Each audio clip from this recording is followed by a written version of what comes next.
You can do this. Just say it. All you have to do is just say it.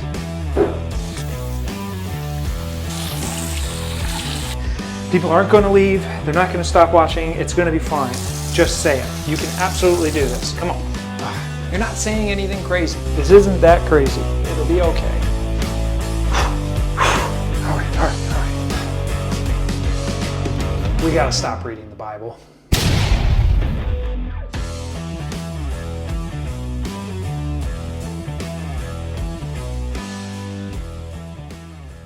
Well, hey there, folks. My name is Corey, and this is Redeemer Online Church, where we help the physically scattered to digitally gather and grow spiritually. And this video is the beginning of what's going to be a 5-part series called Canceled: How to Stop Reading the Bible and How to Start. The reason we're doing this series is because, well, most of our source material on how to follow Jesus is found in the New Testament, the last third of the Bible. But even though the whole Bible has been translated into our English language, we often end up reading it wrong. And that's because the Bible isn't for us. It wasn't written for us, it wasn't written about us, and it wasn't written to us, which, hear me now, is actually really good news for us. And here's why I think so. You see, treating the Bible like it's for you, about you, or written to you is a recipe for misunderstanding, misinterpreting, and mistreating this incredibly fascinating ancient library of documents that we've compiled and called the Bible. It's also a recipe to misunderstand and misinterpret and ultimately mistreat the people around us, and maybe even ourselves. So here's the promise that I'm making to you with this series. Once we let go of reading the Bible as though it was for us, we're going to begin to discover that there is so much here for us, for all of us, whether you're a religious person or a Christian person or not. Now, to help us apply this line of thinking about the Bible, we're going to look at a story that is clearly not for you, about you, or written to you in the least. Actually, a lot of people kind of wonder what this story is for, about, or who it's to in the first place. I mean, it features a man named Judah and his daughter-in-law, Tamar. And it's found in the Old Testament in the book of Genesis in chapter 38. Let's just read the ancient text together. At that time, okay, we got to stop there, I guess, because we're going to need some context. What time? You see, this is a story about Judah. Judah was one of the older brothers of a guy named Joseph, as in Joseph in the amazing Technicolor Dreamcoat Joseph, not Joseph the carpenter and earthly father of Jesus Joseph. That dreamer Joseph that believed that all of his older siblings, including Judah, would one day bow down to him and that he would rule over them. Judah was that Joseph's older brother. Judah was also instrumental in throwing that Joseph into a pit and eventually selling him to some slave traders headed to Egypt. Judah was also part of the plan to bring home that fancy coat of many colors covered in animal blood to convince Dad that Joseph was attacked and killed by wild animals. At that time refers to that time, when Judah's dad was mourning his supposedly dead son, who actually was just being sold off as a slave to Egypt.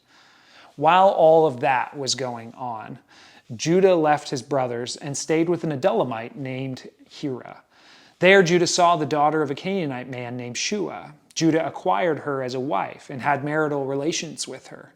She became pregnant and had a son. Judah named him She became pregnant again and had another son whom she named Onan. Then she had yet another son whom she named Shelah, and she gave birth to him in Kezib. Judah acquired a wife for his firstborn son, and her name was Tamar. But Judah's firstborn, was evil in the Lord's sight, so the Lord killed him. Okay. What? Then Judah said to Onan, have sexual relations with your brother's wife and fulfill the duty of a brother-in-law to her so that you may raise up a descendant for your brother. Okay. Now, this probably sounds a little strange. And that's because it is strange. The idea of continuing a family name and bloodlines, it sounds really archaic and medieval, right? I mean, this isn't something that we really hold as a high value anymore.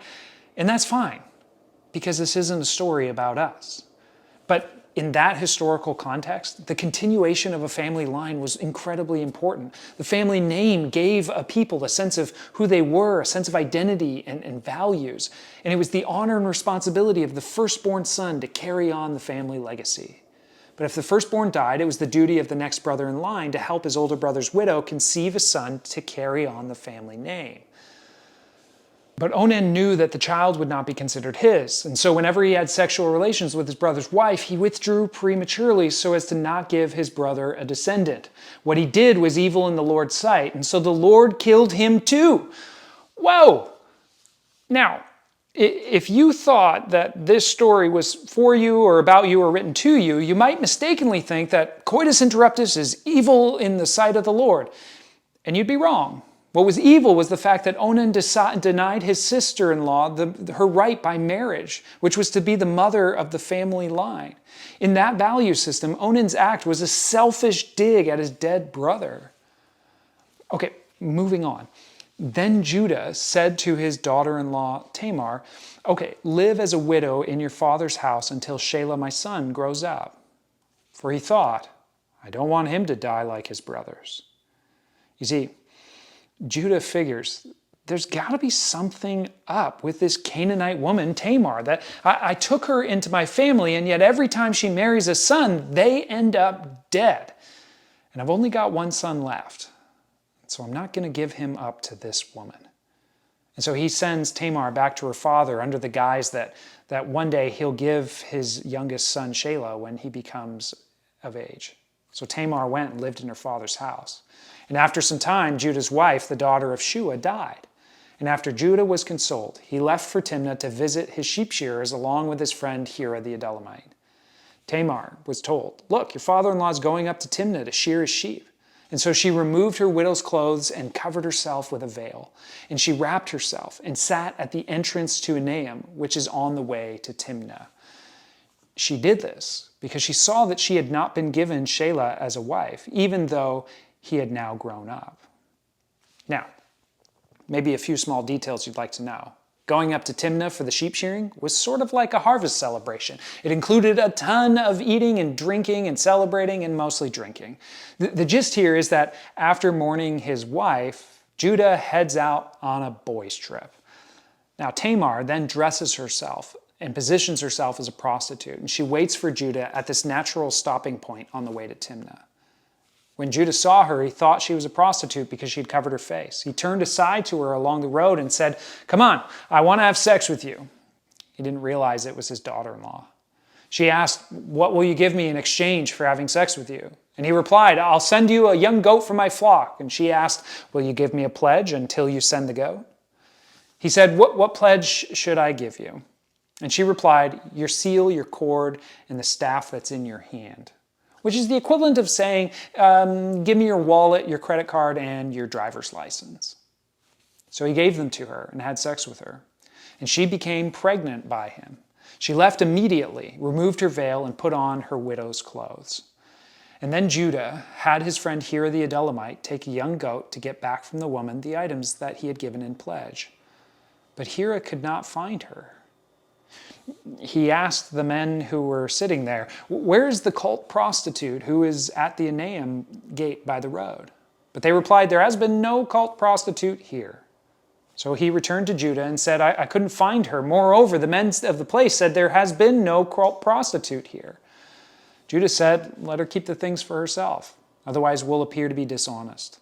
I did indeed send this young goat, but you couldn't find her. You see, in that culture, sleeping with a prostitute wouldn't have been seen as uniquely wrong or sinful, just more of an unwise act.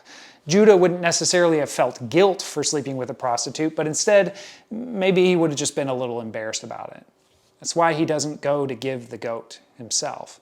It's also why he says she was a cult prostitute, which would have been slightly less embarrassing than your everyday run-of-the-mill prostitute. But when they can't find her, he thinks, well, at least she can just keep my wallet. And then this is when things get really juicy. After 3 months, Judah was told, your daughter-in-law Tamar has turned to prostitution, and as a result, she's become pregnant. And Judah said, bring her out and let her be burned. And if that sounds wrong to you, good, Why should she be burned for being a prostitute? And who are you to judge her, Judah, and cast judgment? You just visited a prostitute 3 months earlier." While they were bringing her out, she sent word to her father-in-law, "I'm pregnant by the man to whom these belong." And then she said, "Identify the one whom the seal, cord, and staff belong to." Drama. Judah recognized them, and he said, "She's more righteous than I am, because I wouldn't give her to Shelah, my son." He didn't have sexual relations with her again. Now, if this were a movie, this would probably be the part where the credits roll up. And then, in perfect Marvel fashion, there'd be a post-credit scene that would leave you wondering, what in the... When it was time for her to give birth, there were twins in her womb. And while she was giving birth, one child put out his hand, and the midwife took a scarlet thread and tied it on his hand, saying, "This one came out first." But then he drew back his hand, and his brother came out before him. She said, "How you have broken out of the womb." So he was named Perez. Afterward, his brother came out, the one who had the scarlet thread on his hand, and he was named Zerah. So what does that mean? Really, what does any of it mean? That's what we're wondering, right? Like, what's the point of this story? Well, if you read the Bible as though it was written for you, maybe about you or to you, you could come to any number of conclusions. Marrying somebody outside your community is dangerous, and it could get you killed and your brother. I mean, Tamar was a Canaanite after all. Or coitus interruptus makes God mad, and perhaps you'd extrapolate from that all contraceptives make God mad. Or it's okay, maybe even advisable, to pretend to be a prostitute under the right conditions. Or sleeping with your daughter-in-law is, okay, look, clearly there are problems with reading the Bible that way. So what do we do? How do we stop reading the Bible like that? Well, it starts with asking different questions when you read. Instead of jumping straight to, well, what does this mean for me? It'd be better to start by asking, well, who wrote this? And who did they write it for? And why? What was the situation the original audience was in? What purpose would this story play for them? How does it fit within the larger story that's being told in this book? And the answers to those questions take us to far more interesting places. You see, the Judeo-Christian tradition has long held that the first 5 books of the Bible, Genesis, Exodus, Leviticus, Numbers, and Deuteronomy, were all written by Moses. Now, since the timeline from Genesis to Deuteronomy covers a couple thousand years, it's safe to assume that Moses probably wasn't sitting off to the side recording the events as they happened. Instead, it was a collection of written and oral traditions that Moses compiled and copied down. In particular, Genesis is the compiled origin story of the people of Israel. But why did they need a copy of their origin story? Well, Moses is probably most famous for his role in leading the Exodus, leading the people of God out of slavery in Egypt. Let my people go. For almost 4 centuries, 400 years, the people of God were dehumanized and brutalized, working as cogs in the Egyptian machine, subject to someone else's rules and power and might. I mean, they were just objects who simply existed to be controlled, consumed, and abused for someone else's gain. But after the Exodus, they were free. And with this newfound freedom, they were heading to a new land. They would be able to rediscover, redefine, relearn what it meant to be human. But when you're plunked down into a new setting and all you've known is exploitation and dehumanization, how are you going to sort out what it means to be human? How are you going to sort out what to value or how to organize or how to put together a new life? I mean, the natural thing to do would be to look at what the people around you are doing. The problem, though, is that the people groups around them in the ancient Near East, they operated in ways that weren't leading to human flourishing. I mean, it was a world where men held all the power over women, where women and children were not people, they were property. It was a world where older brothers ruled younger brothers based on birthright and not on integrity or honor. It was a world where might made right. If you have the power, you get to set the precepts. Those who ruled got to make the rules. It was a world in which insiders were valued over outsiders. Outsiders were viewed with suspicion, disdain, even hatred. And so Moses compiled their origin story in a way that would remind these people who they were, whose they were, and what they should value. That in a world where men tower over women and brutalize them, and older brothers tyrannize younger brothers, and insiders are prioritized over outsiders, to remind them that God is writing a different story for your humanity. That's why their origin story starts with Abel, the younger brother, being elevated over Cain, his older brother. Then Jacob, the younger brother, being elevated over his older brother Esau. And then there's the story of Joseph being elevated over his older brothers. I mean, and smack in the middle of that story of Joseph being elevated over his older brothers, including Judah, is a story about Judah. And what's that story about? It's about his older sons being killed off in order to elevate his younger son, Shelah. But it's also a story about a man treating a woman brutally. And then in the end, she is elevated as righteous over him. It's a story about an outsider being elevated over an insider. And it's a story that ends, once again, with the firstborn technically coming second. I mean, that's the whole point of the post-credit birth scene. Zerah's hand sticks out, and they put the scarlet thread. Technically, he's first. And yet, it was Perez who would be the one who would continue the family line. Now, what's the point of all of that for the original audience? Well, the point is that one of the major themes in Israel's origin story is this: don't confuse what is with what ought to be. Don't confuse with what is with what could be. God has this incredible way of subverting the expectations of the world for his own good purposes. Yeah, the world always chose the insider, so God elevated the outsider. The world always chose the man, so God honored the woman. The world always chose the older, and so God elevated the younger. I mean, it should be no surprise that from that second-born child, the lineage of Perez, comes King David, who, by the way, was also a younger brother, elevated and made king over his older brothers. And from that lineage, we eventually get Jesus, who had a knack for telling stories about younger brothers being elevated and celebrated, who had a knack for treating outsiders with hospitality, the diseased with dignity, and women and children with love and respect. I mean, you want to talk about subverting the expectations for the way the world works? You don't have to look any further than Jesus.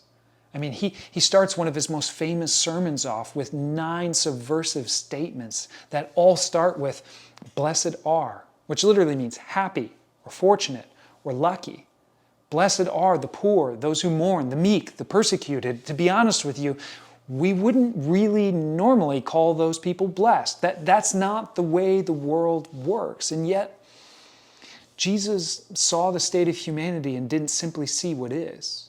He had a vision for what could be, and then lived the kind of life that constantly upended expectations. He chose common fishermen as disciples rather than schooled students. He chose to hang out with non-religious people, hated tax collectors, and those that society referred to as sinners.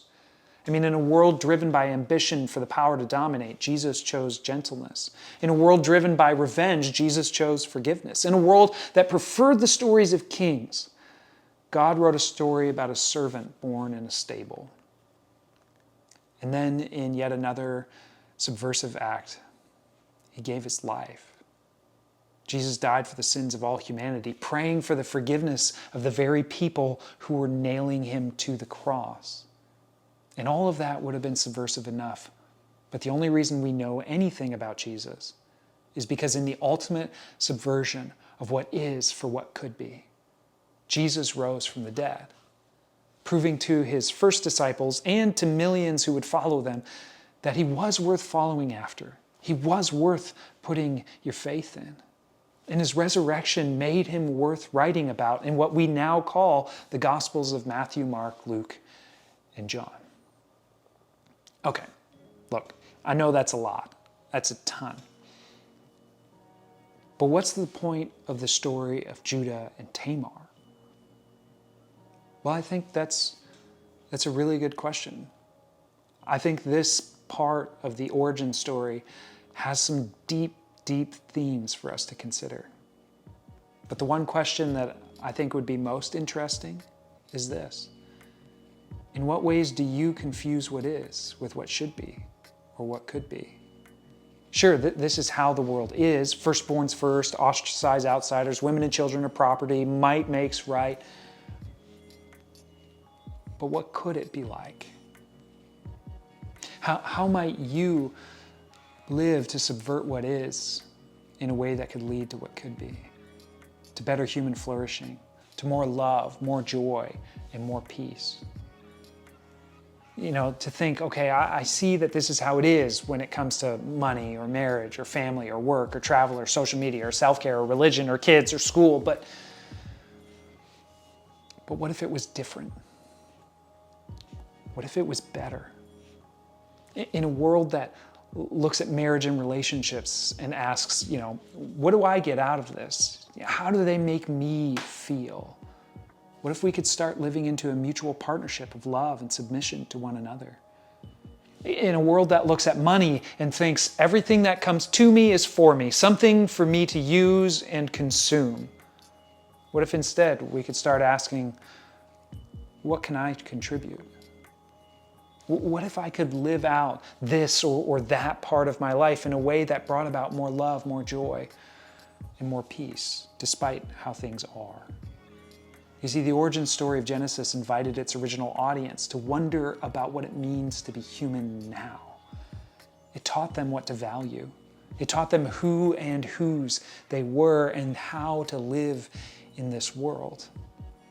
To not confuse what is with what ought to be, what should be, or what could be. And instead to see God writing a much different story.